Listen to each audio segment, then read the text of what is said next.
Do you think black wealth is only limited to rappers and NBA stars? Well, some of the largest black-owned companies in the world are literally running the global economy with staggering revenues. One of them started with only $1,500 and now generates $1 billion annually. Another one manages $100 billion in tech assets and paid off an entire college's student debt in one gesture. And the number one empire in this list? The founder alone is worth $30 billion, so you can imagine how massive the company would be. Let's break it down.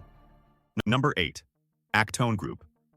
Let's start with a story that proves you don't need venture capital to build an empire. Just $1,500 and the audacity to believe you can compete with giants.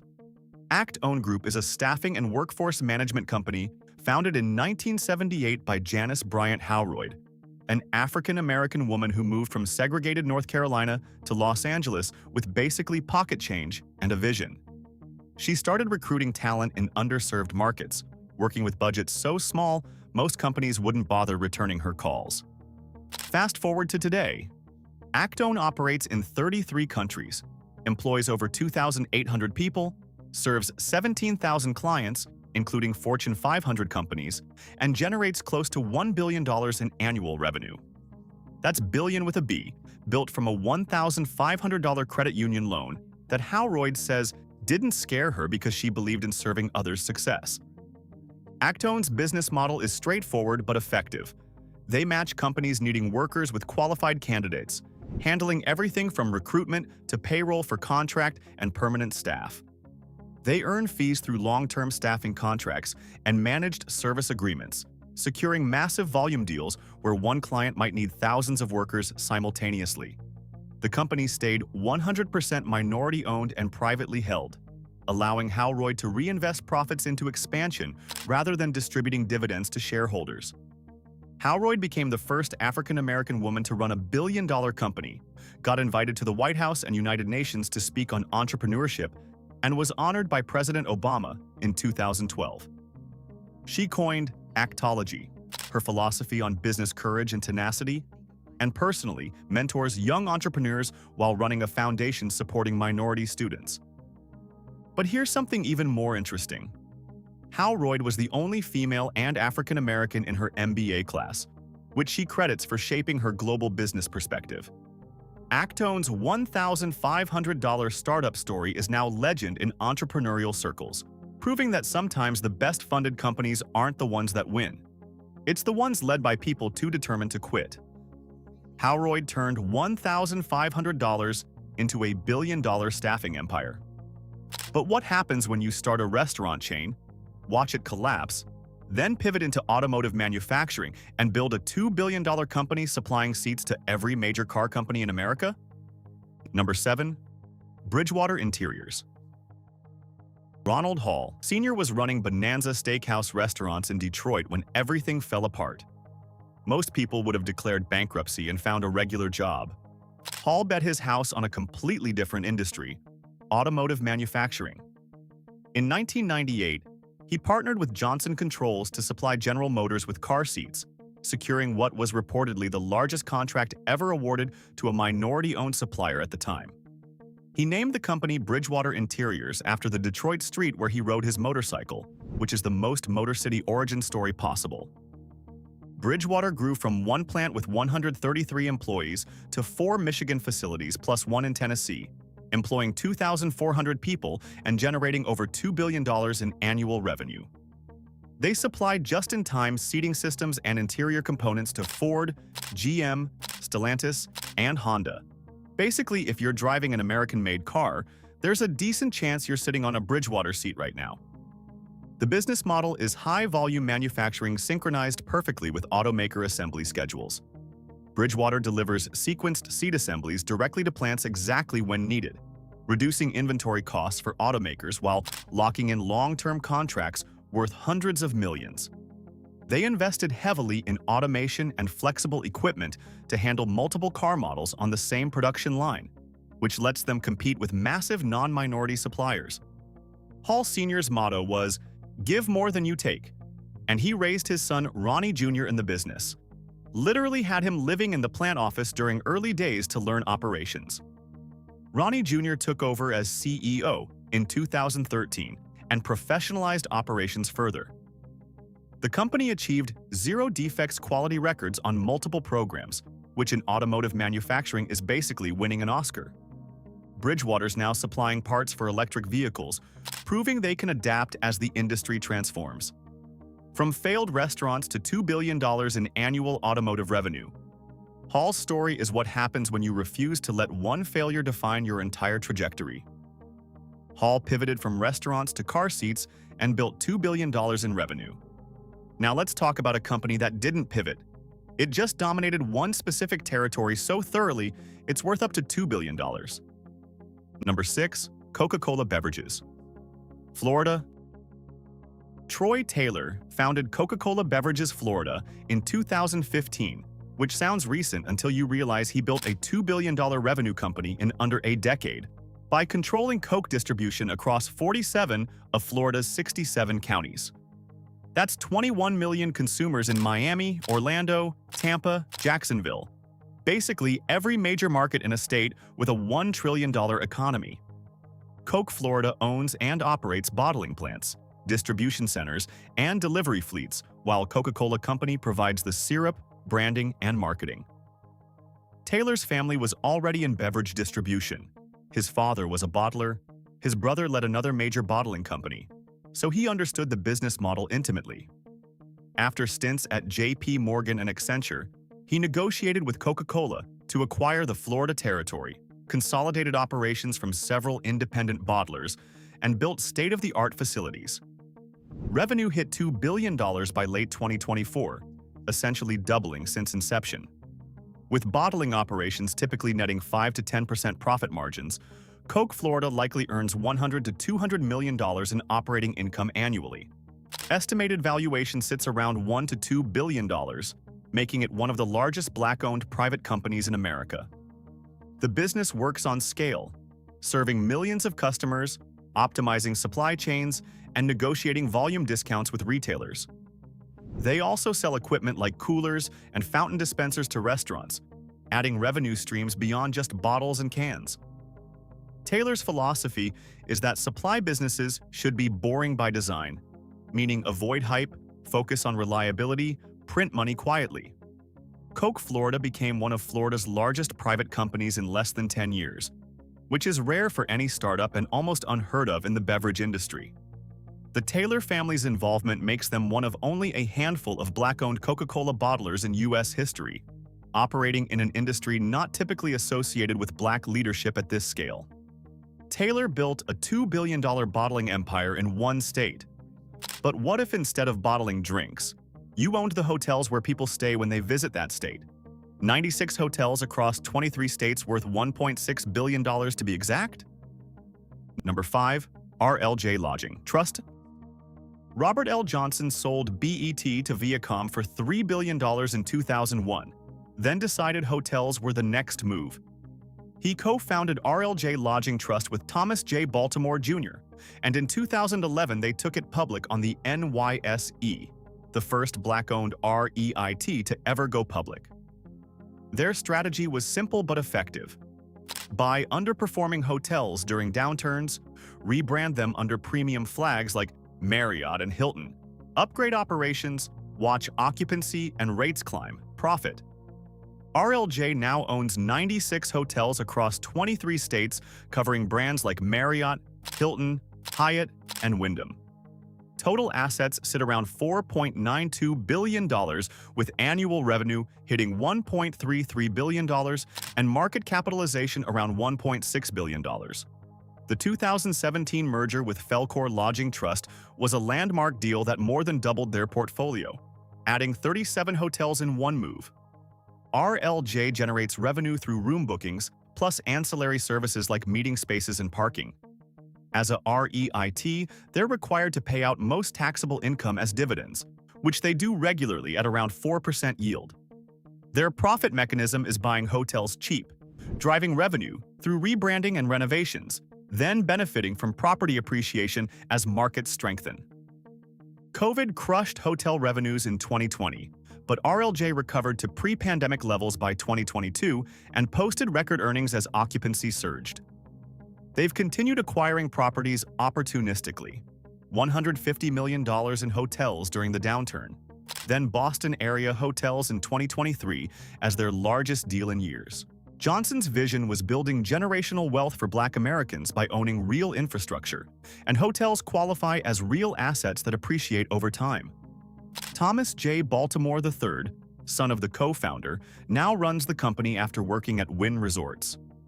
RLJ operates premium hotels rather than budget motels, challenging stereotypes about Black-owned businesses and proving minority-led firms can thrive in high-stakes real estate investment.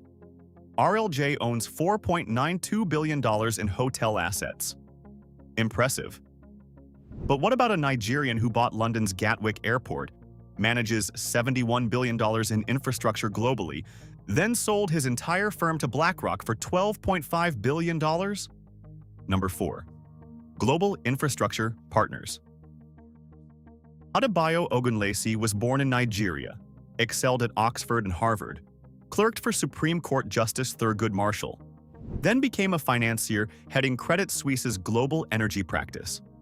In 2006, he co-founded Global Infrastructure Partners and immediately made headlines by buying London City Airport, then acquiring Gatwick Airport for £1.455 billion in 2009. GIP invests in large-scale infrastructure, airports, seaports, toll roads, power plants, managing over $71 billion in assets. Their strategy is buying undervalued or underperforming infrastructure, applying operational improvements and financial engineering, then profiting as asset values climb. For example, after buying an airport, they invest in terminal upgrades and better retail concessions to boost earnings. GIP's revenue comes from management fees, 1 to 2% of assets under management, plus performance fees on profitable exits, 20% of gains. On $71 billion at 1.5%, that's over $1 billion annually just from management fees, not counting profit sharing on successful investments. Their airport deals yielded several-fold returns as post-recession travel boomed. In January 2024, BlackRock agreed to acquire GIP for $12.5 billion in cash and stock, validating the firm's value and Ogunlesi's strategy. Bloomberg nicknamed him the man who bought Gatwick Airport for orchestrating that deal, and Nigeria honored him with a national title for his contributions. GIP's portfolio spans continents, UK airports, Australian ports, Brazilian utilities, North American pipelines, rail and road concessions worldwide. They popularized infrastructure private equity by proving investors could earn 10 to 15% returns from assets traditionally considered low growth. Governments now view private partners like GIP as ways to fund public projects without immediate debt. Ogunlesi maintains strong Nigerian ties and has said his mission is putting Africa on the path to development through infrastructure investment. The BlackRock acquisition valued GIP at roughly $10 billion, highlighting an extraordinary career from Nigerian oil pipeline projects to owning pieces of global transportation infrastructure worth tens of billions. Ogunlesi sold his infrastructure firm for $12.5 billion. That's massive, but next up, we have a company that focused purely on software companies and managed $100 billion in tech assets. Number 3. Vista Equity Partners. Robert F. Smith became one of Goldman Sachs' first African-American partners, then left in 2000 to found Vista Equity Partners with a specialized strategy: buy software companies, apply rigorous operational playbooks, engineer massive returns. 25 years later, Vista manages over $100 billion in assets, making it the largest Black-owned private equity firm globally. Vista focuses exclusively on enterprise software, SaaS, data analytics, cybersecurity, business applications. They raised small funds initially, restructured underperforming tech firms, achieved outsized returns, annualized approximately 30% at peak, attracted institutional capital from pension funds and endowments, then scaled aggressively.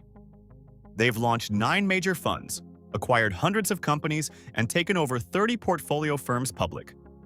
Vista's business model charges management fees, Roughly 2% of $100 billion equals $2 billion annual revenue, plus performance fees, 20% of profits on successful exits. Smith owns an estimated 50 to 70% of Vista itself, contributing to his $6 billion personal net worth. Single exits like Ping Identity netted over $2 billion profit for Vista's funds, and their aggregate track record ranks among top-performing PE firms globally. Vista operates offices in New York, San Francisco, London, Hong Kong, Amsterdam, investing in software companies worldwide. Portfolio companies have combined revenues in tens of billions, with 33 active holdings including firms you've probably used without realizing Vista owned them. Smith made headlines in 2019 by paying off the entire Morehouse College graduating class's student debt, emphasizing education and minority empowerment. He was the first African American to sign the Giving Pledge, committing to donate most of his wealth. Vista published diversity reports and partnered with organizations improving minority representation in tech and finance, using their platform to open doors for others. Vista's success demonstrates that Black-led firms can dominate in finance at the highest levels. Smith's trajectory from first Black Goldman partner to managing $100 billion proves that talent and strategy transcend barriers when given opportunity. Vista manages $100 billion in tech. Huge.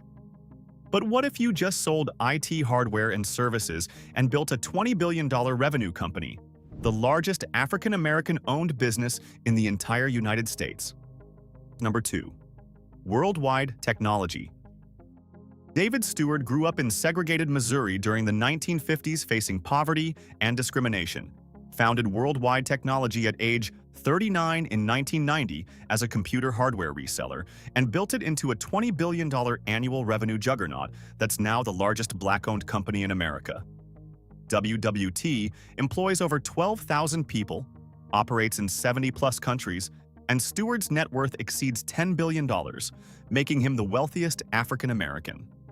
WWT started by reselling computer hardware, but evolved into a solutions integrator providing cloud, AI, cybersecurity, data centers, and networking services to Fortune 500 companies and government agencies, including the Department of Defense.